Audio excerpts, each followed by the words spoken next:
First, I want to begin by thanking everyone who organized tonight's event. You did a great job. I thank you and all of the elders in the committee. I thank you for your words of encouragement. Godfather of the Filipino American community of Jersey City. Linda Mayo, Greg Rossellas, Jun Florentino, Flor Medell, all the trailblazers that Lou Mann's already mentioned, and they've really, I stand on their shoulders tonight, and I owe them a great deal.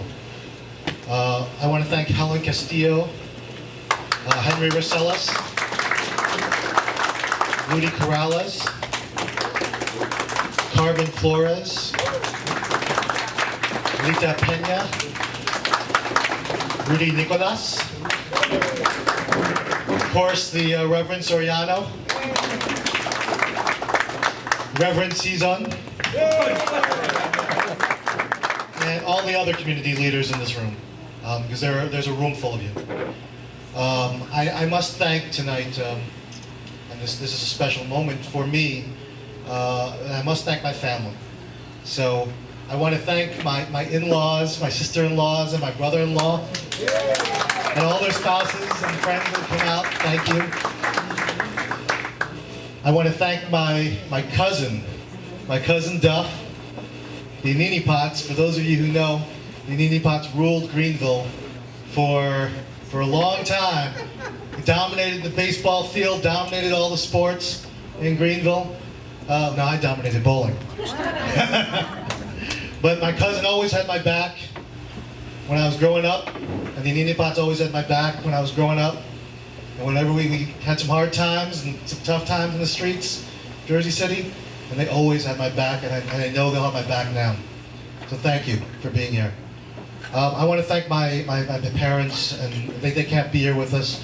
They're in Florida, they're retired. And my sister, who fell ill today, my sister Ruth Ann. I of course want to thank my mother-in-law, Belen. Thank you, Mom. I don't feel like an in-law with her. She embraces me as her son, and I thank you for the love and support that you give not only me but your whole family. Thank you.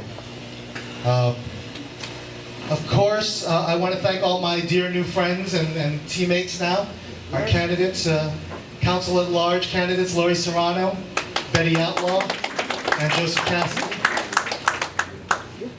And you saw him tonight, and I must acknowledge him, and I think we have a great candidate at the top of our ticket. And every day I campaign with him. I learn new things, I'm more impressed, and I'm always just wowed by the level, and I always knew he was the smartest legislator out there. And I'm always impressed with every day and every opportunity. The man at the top of our ticket who's going to bring dignity, pride, and competence to City Hall, the next mayor of Jersey City, Louis Manzo. Thank you.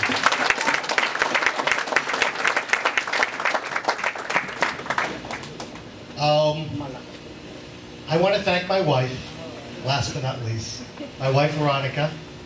You are my partner, and nothing is possible without you. Nothing. Happy Valentine's. Cheers. Now, I want to thank all of you.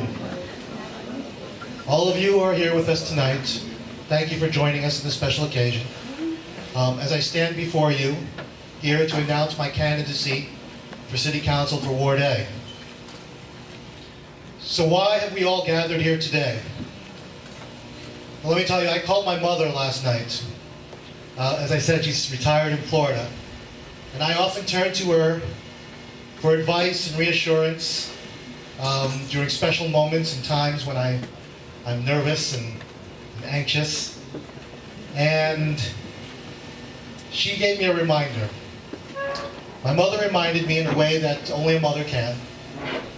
That she reminded me that tonight is not about me, and this election is not about me.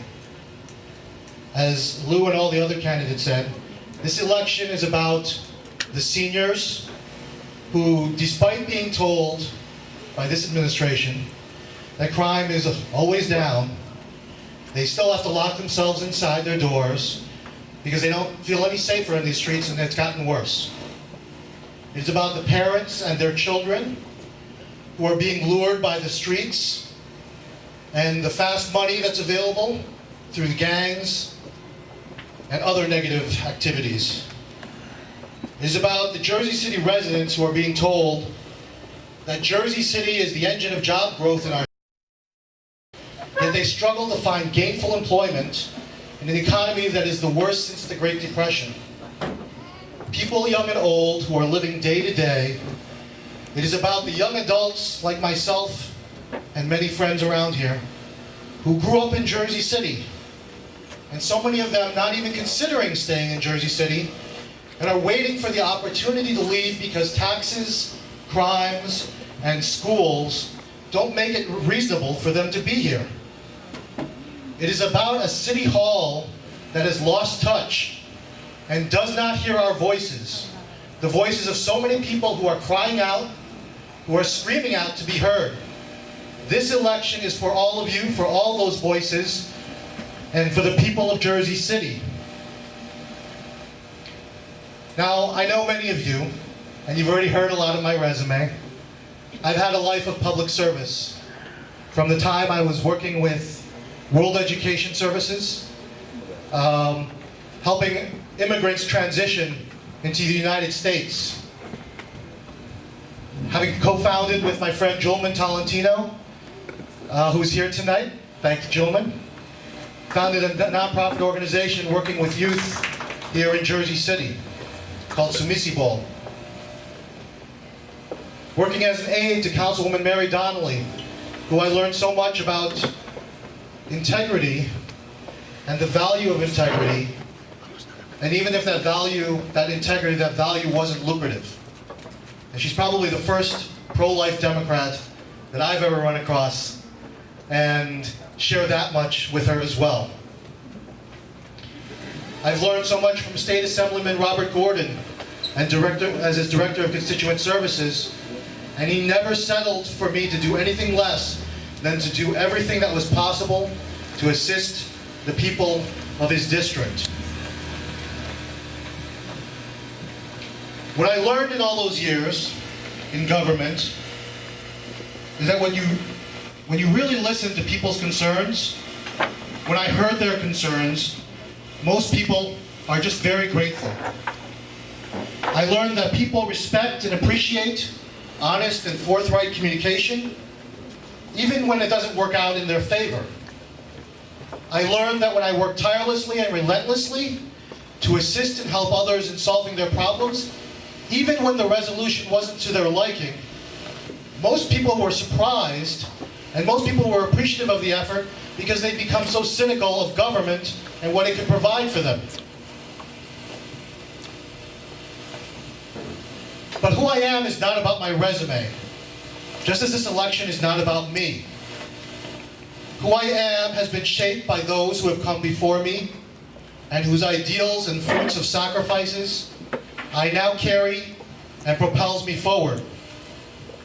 Who I am is the fading memory of David Fagan, the African-American soldier who fought side by side with Filipinos in the Philippine-American War because he saw that Filipinos' struggle for freedom and democracy was the same that African Americans in the United States shared. Who I am is Philip Vera Cruz, a Filipino-American labor leader in the 60s who teamed with Mexican workers and led by Cesar Chavez to improve working conditions for migrant workers. Who I am and who I owe is Fred Diaz and the blood and sacrifice of World War II veterans. Americans and Filipinos fighting side by side in the Pacific Theater, having made long and torturous Bataan Death March. I am those Filipino World War II veterans whose service is still not fully recognized to this day, and on whose behalf I will continue to work tirelessly